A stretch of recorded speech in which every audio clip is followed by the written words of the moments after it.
జై శ్రీమన్నారాయణ. అస్మద్గురుభ్యో నమ. శ్రీమతే రామానుజాయ నమ. శ్రీ మహా ఆంజనేయ స్వామిని నమ.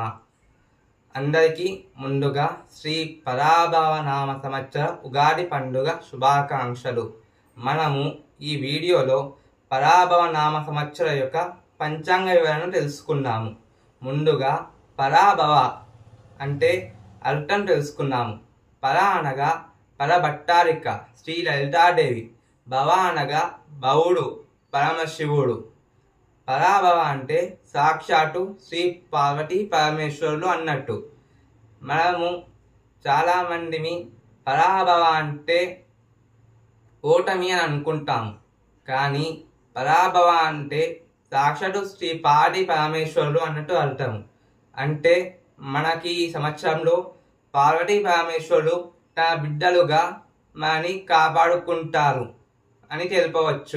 ముందుగా మనము ఈ పరాభవ సంవత్సరంలో ఏ రాశి వారికి ఎలా ఉన్నాయో తెలుసుకున్నాము. ముందుగా మేషరాశి. మేషరాశిలో అశ్విని నక్షత్రంలో 4 పాదములు, భరణి నక్షత్రంలో 4 పాదములు, కృత్తిక నక్షత్రంలో మాత్రం మొదటి పాదం వారే మేషరాశికి వస్తారు. మేషరాశి వారికి ఆదాయము 11, వ్యయము 5 ఉంటుంది, రాజ్యపూజము 2, అవమానము 4 ఉంటుంది.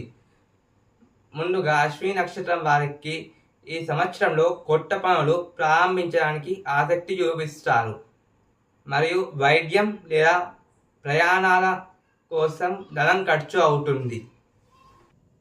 భరణి నక్షత్రం వారికి కళలు అనగా ఆర్ట్స్ మరియు మీడియా రంగాల్లో ఉన్న వారికి అద్భుతమైన గుర్తింపు లభిస్తుంది.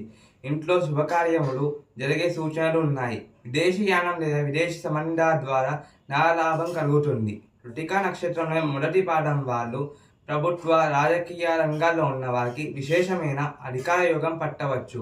కోపాన్ని తగ్గించుకోవడం ద్వారా ఇబ్బందులను నివారించుకోవచ్చు. సమాజంలో మీ గౌరవ ప్రతిష్టలు పెరుగుతాయి.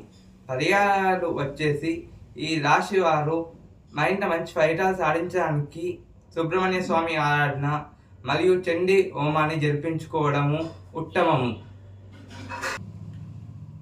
వృషభ రాశి. వృషభ రాశిలో కృత్తిక నక్షత్రం 2, 3, 4 పాదములు వస్తాయి.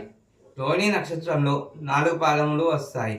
మృగశిర నక్షత్రంలో 1, 2 పాదములే వస్తాయి. వృషభ రాశి వారి ఆదాయము 5, వ్యయము 14, రాజ్యపూజ్యము 5, అవమానము 4 ఉంటున్నాయి. కృత్తిక నక్షత్రం వారికి ప్రభుత్వ పనులు